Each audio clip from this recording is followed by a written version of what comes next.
Pemirsa, penyelenggaraan World Economic Forum 2026 telah usai. Partisipasi Indonesia di kancah global pada sektor ekonomi dipimpin langsung oleh Presiden Prabowo Subianto yang membawakan pidato bertema Prabowonomics. Lalu apakah World Economic Forum benar-benar efektif sebagai kunci menumbuhkan citra positif Indonesia di mata investor global dan apa saja perjanjian yang dihasilkan? Berikut ulasannya dalam Top Review.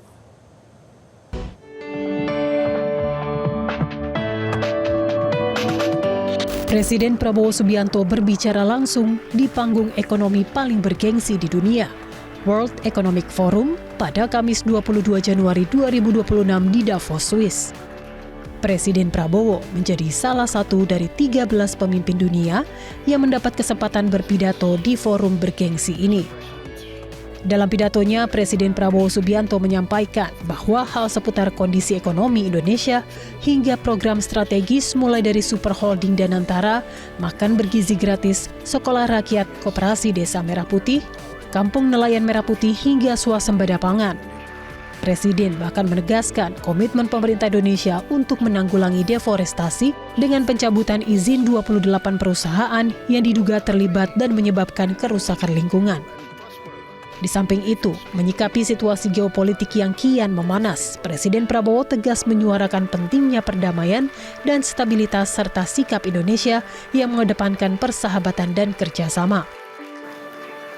Peace and stability in Indonesia over the years did not happen by chance. Peace and stability in my country did not happen by luck. It happened because we in Indonesia have and will always continue to choose unity over fragmentation, friendship and collaboration over confrontation, and always friendship over enmity.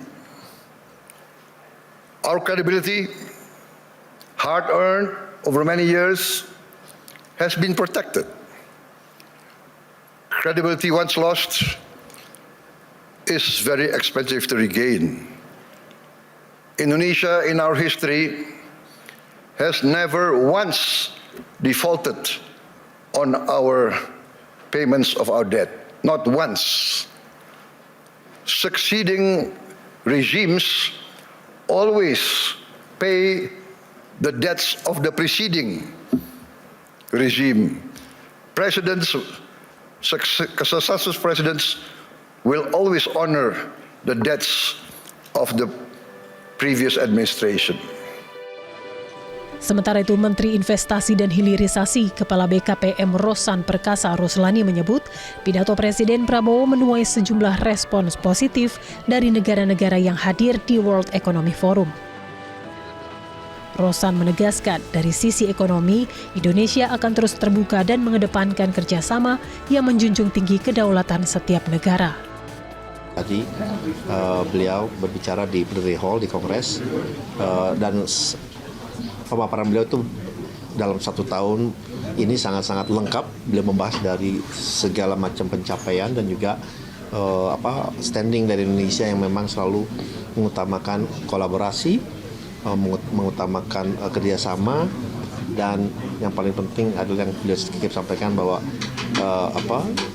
1000 teman itu kurang dan 1 musuh itu terlalu banyak.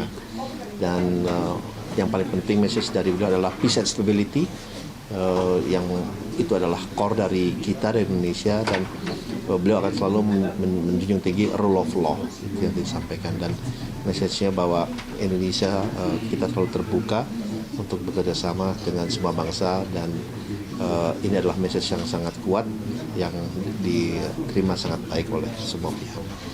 Itu yang kemudian yang dilanjutkan dengan meeting-meeting berikutnya, dan alhamdulillah juga tadi sudah di situ Bapak Presiden hadir langsung bersama kita di Pavilion Indonesia ini dan berbincang-bincang santai, ringan, tapi mendalam arahan-arahan dari beliau, masukan-masukan dari beliau, dan tadi juga kita lihat respon dari diaspora, kemudian para peserta di World Economic Forum ini sangat luar biasa gitu ya. Jadi saya tahu acara beliau juga sangat padat, luar biasa sekali, dan ya kami pun terus melanjutkan juga pertemuan-pertemuan baik dengan korporasi maupun dengan pimpinan kepala negara dan potensi-potensi kerjasama. Kita juga menandatangani juga ada 2 mungkin perjanjian kerjasama dengan Danantara, dan sesudah itu besok masih ada acara pertemuan satu lagi mendampingi Bapak Presiden pagi hari, dan yang lain secara overall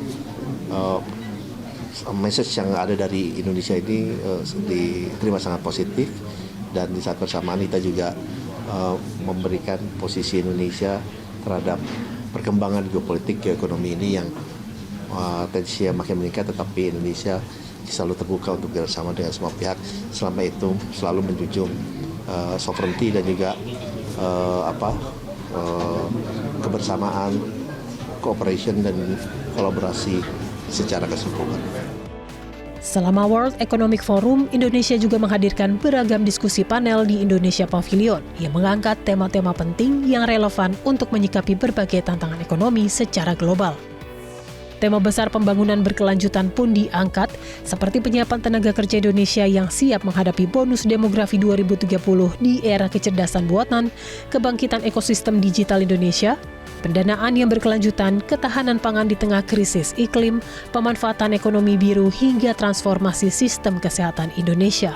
Indonesia Pavilion juga menjadi lokasi digelarnya berbagai pertemuan tertutup dengan perwakilan pemerintah negara sahabat hingga korporasi untuk mendiskusikan peluang investasi yang dapat berdampak bagi pembangunan nasional dan mempererat kooperasi global.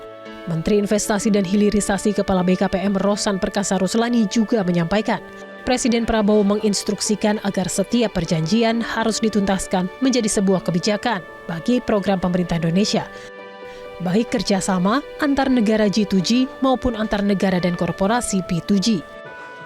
Ada beberapa potensi kerjasama, baik itu sifatnya dengan B2G ya, G2G yang saya harus tindak lanjuti. Sebenarnya ada beberapa, mungkin ada 4 ya.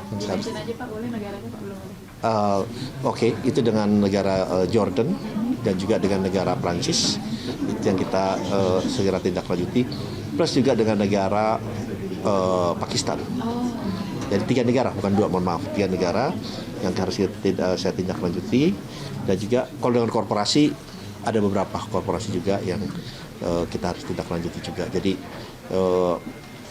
di Davos ini benar-benar kita lihat ini konkret itu pertemuannya, dan yang paling penting adalah bagaimana sekarang implementasinya bisa berjalan sesuai dengan harapan kan ya, sesuai dengan yang dicanangkan. Jadi itu yang kami dengan tim juga mungkin akan langsung meeting untuk menindaklanjuti semua yang sudah disepakati, baik di level kami, baik di level Bapak Presiden, sehingga semua bisa berjalan sesuai dengan harapan. Pak, dari 3 negara dan berbagai korporasi tadi, mungkin sektor apa saja Pak yang paling dominan? Sebetulnya di sektor ketahanan pangan, di sektor ketahanan energi, dan tentunya meningkatkan kerjasama dengan negara-negara lain yang memang mempunyai potensi added value satu dengan yang lainnya.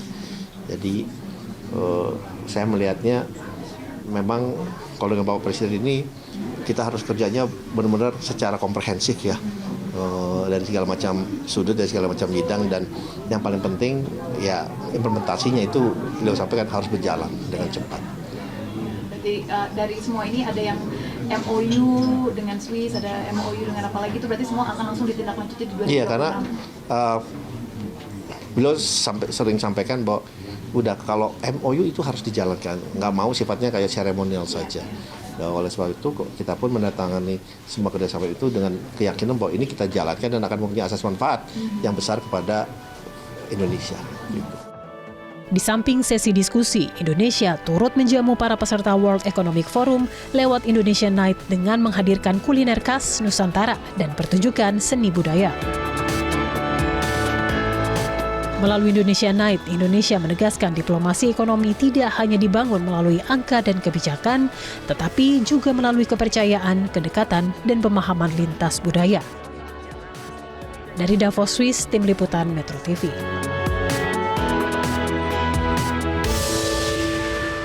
Jelajahi cara baru mendapatkan informasi. Download Metro TV Extend sekarang.